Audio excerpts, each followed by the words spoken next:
Hey guys, this is me, Kevin Murphy, on my channel called Narcissistic Abuse, Learning Who I Am Again. Today's video is going to be on the topic soul ties. This is actually part 2 of Saturday's video. Part 1 was based on based on my response to the Light Sevens video that she posted on Saturday on soul ties with the narcissist.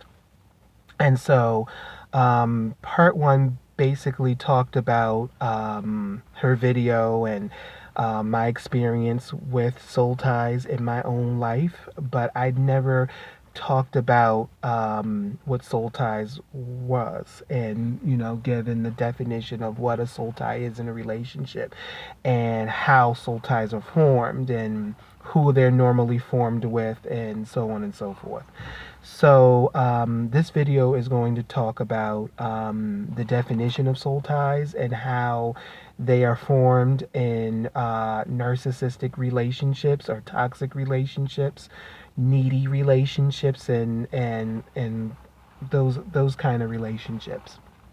So the things to look for when you are dealing with a toxic person who wants to form a soul tie with you is things that they say, certain phrases that they say.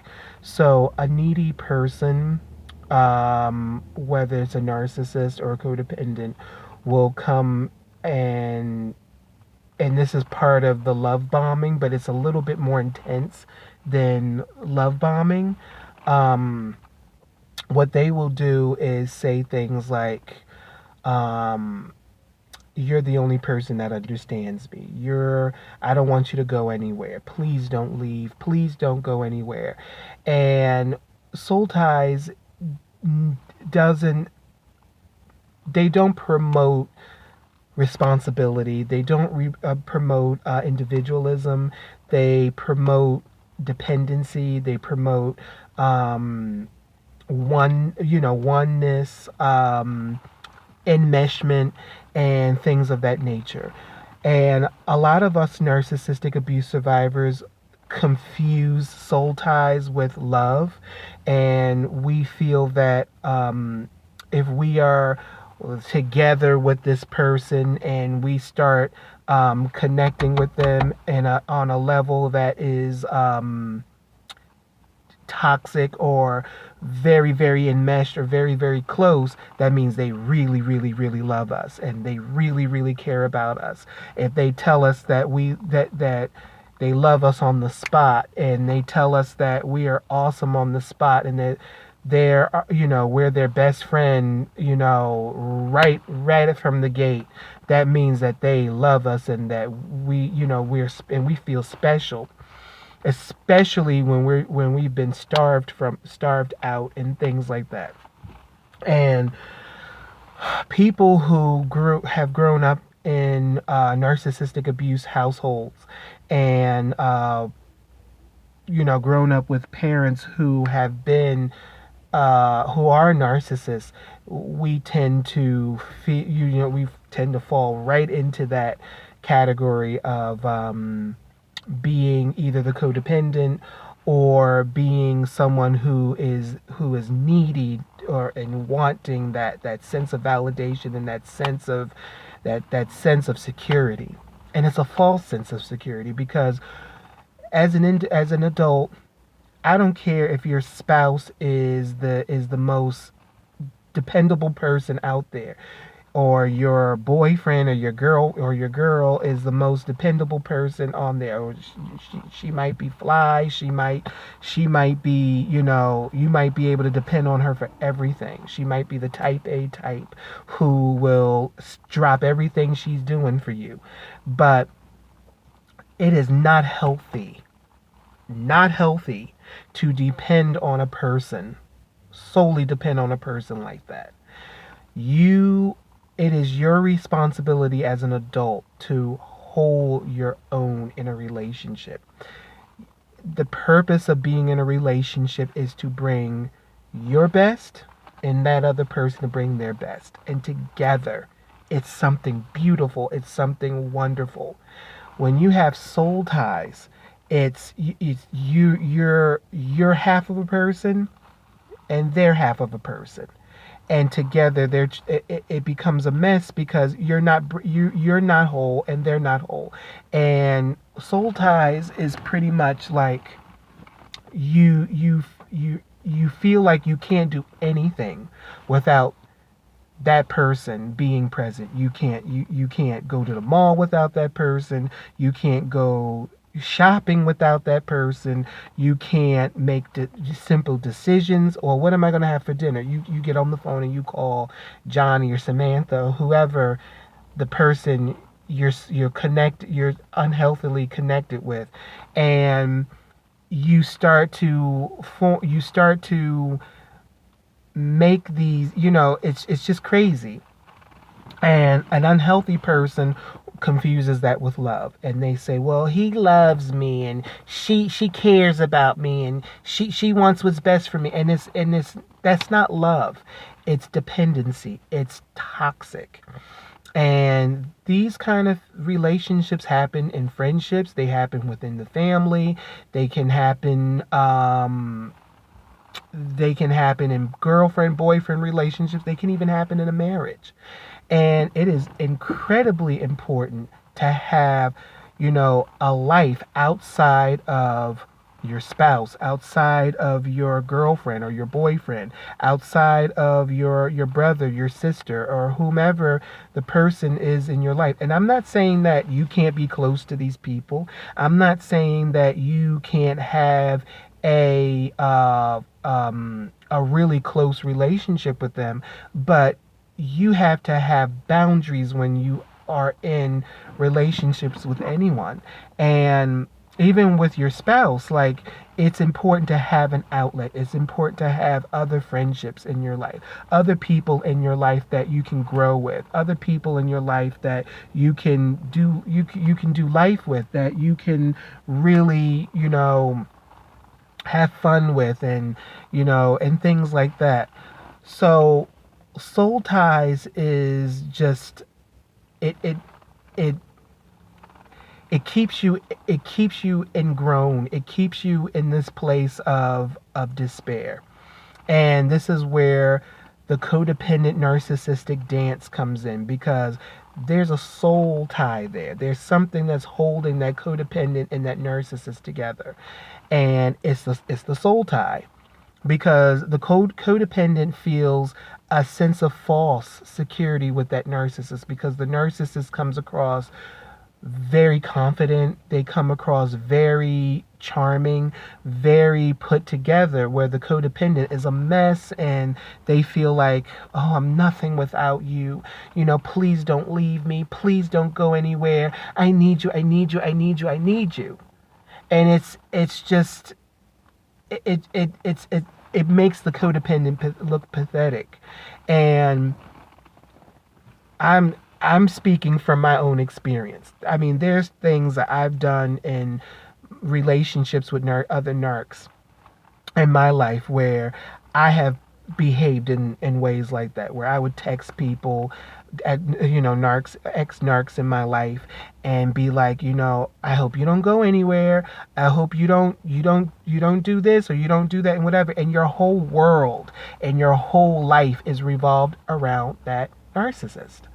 And so it's important to know that you have a life of your own, that your whole world does not revolve around the narcissist, or it and that the person that you might be addicted to doesn't have to necessarily be a narcissist.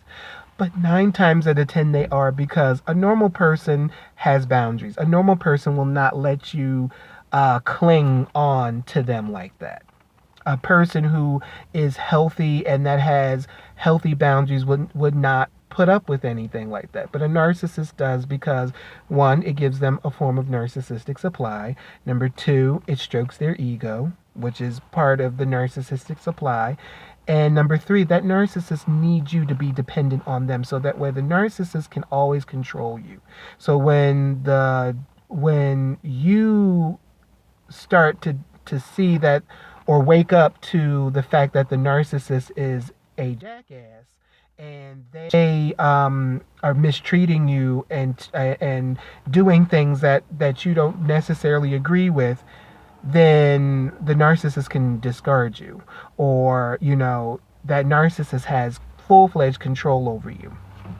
And I remember having a conversation with someone the other day about how the narcissist will dangle. Let me use this as this carrot. To dangle the carrot in front of you. So let's say, for example, the narcissist is you're in a relationship with the narcissist, and you're pathetic, or you're kind of you're codependent and whatever. Maybe saying being pathetic is not a nice word to say, but you're codependent and you're looking for someone to love you, and you're looking for someone to emotionally take care of you or whatever. And that narcissist sees that. And here is the carrot. And here, I'm the narcissist, and this is the love. So here, codependent, I'm here to give you the love, and I'm here to be your knight in shining armor, and I'm here to do everything that you so want. You need money, here's money. You need love, here's love. If you need a car, here's a car. You need a new phone, here's a phone. It's the bait. And I'm gonna do a video probably sometime next week on narcissistic baiting, on how the narcissist will bait you with gifts and bait you with different things to hook you.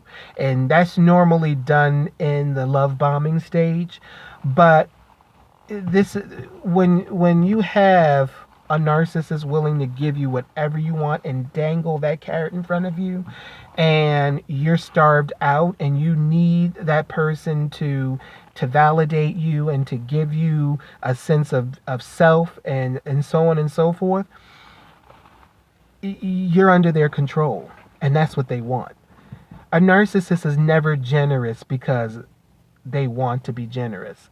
They always have an agenda, and their agenda is to control you. And they will control you with love. They'll control you with gifts. They'll control you with money. They will control you with a car. They will control you with a credit card, whatever. There's always a carrot at the end of the stick. And with soul ties is you're just soul ties are very hard to break once they are formed. And it's a spiritual thing, and it's a form of idolatry, because you're idolizing the person that you formed a soul tie with.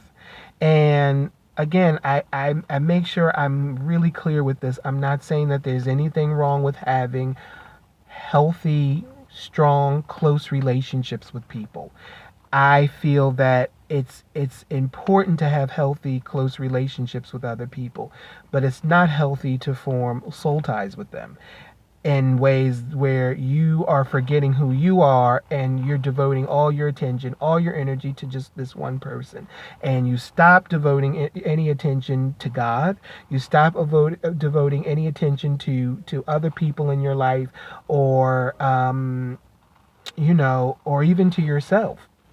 So I just wanted to make this quick video on part two of Soul Ties. Please subscribe to my channel, Kevin Murphy, Narcissistic Abuse, Learning Who I Am Again. I think I might be back on here again tomorrow. If not, definitely I'll be back on here on Thursday. My next video will be on that movie that I watched last week, called Mommy's Little Boy, where this mom was a stone to the bone narcissist and a psychopath, and had a awesome 10-year-old little boy who got caught up in her web of deceit and her web of selfishness and things like that. And happy ending, but kind of a sad movie, had me in tears. So it was a tearjerker for sure. But I will be talking about that movie and kind of how that plays into narcissistic personality disorder. I really think this woman also had some antisocial traits, and some may have had some borderline personality disorder traits as well. So I on this channel I will also talk about traits of borderline personality disorder. It's not something that I'm totally familiar with, but I have a little bit of expertise on borderline personality disorder. But this channel will mainly talk a lot about narcissistic personality disorder. So stay tuned for more videos. I'm Kevin Murphy, and remember, you are special, you are worth it, and do not give up on your recovery. I hope to see you all soon, and have a good night.